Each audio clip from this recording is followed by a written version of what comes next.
Okay, so picture this. You're at a hockey game, all hyped up, Yeah.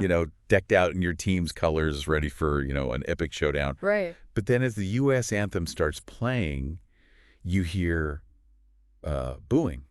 Oh, wow. And it's not just like the usual rivalry trash talk, Yeah. It's something a little deeper, I think, something simmering beneath the surface of U.S.-Canada relations. Mm.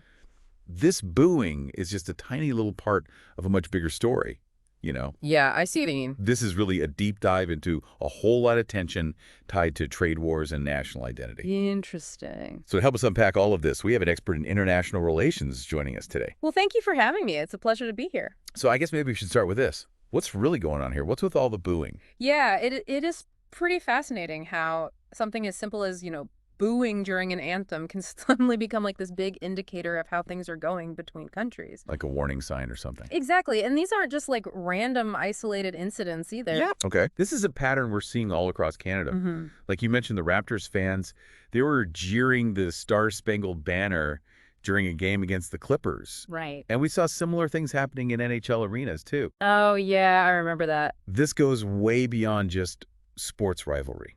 It really does feel like Canadians are using these sporting events as a platform, Yeah. a way to voice their frustrations and maybe even anxieties about their relationship with the U.S.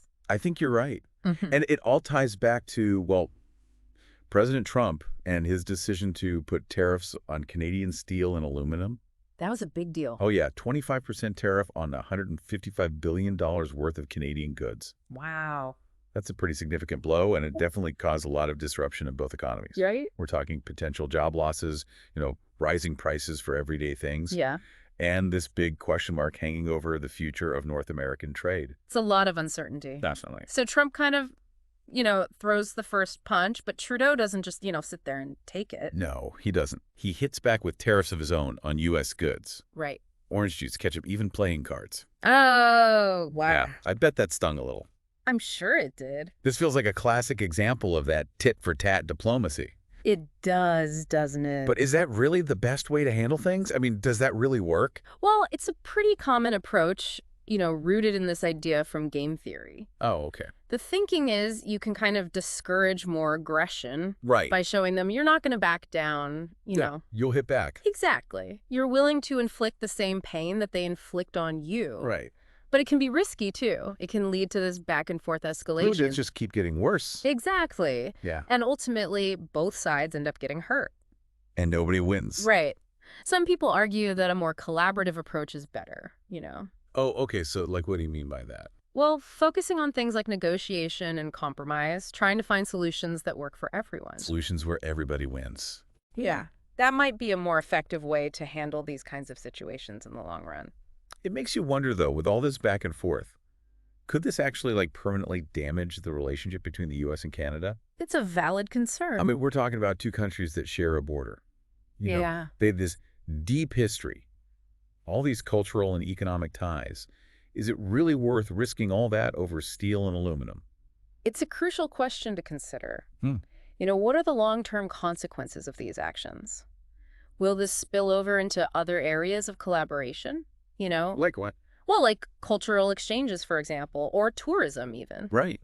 And we also have to think about the psychological impact, Mm-hmm. These tariffs aren't just numbers on a piece of paper. Yeah, they're real. They affect real people's lives, their jobs, their sense of security. Absolutely. It can create this feeling of anxiety and uncertainty. Right. And then you have people taking out their frustrations at these sporting events. Yeah, it's interesting how something that's usually associated with, unity and friendly competition Right. suddenly becomes this platform for expressing political dissent. Like we're seeing here. Yeah, exactly. Have we seen this kind of thing before? I mean, is this a new phenomenon? Oh, no, not at all. Throughout history, you see these moments where sporting events kind of become this reflection of broader societal tensions that are happening. Oh, wow. Give me an example. Well, think about the 1936 Olympics in Nazi Germany, Yeah. or the boycotts of the Moscow and Los Angeles Olympics during the Cold War. Wow. So this has been going on for a while. Oh, yeah. Sports have this unique ability to capture the public's attention. Right. Everyone's watching. Exactly. Yeah. And that makes them a really powerful platform for sending political messages. So the next time you're at a game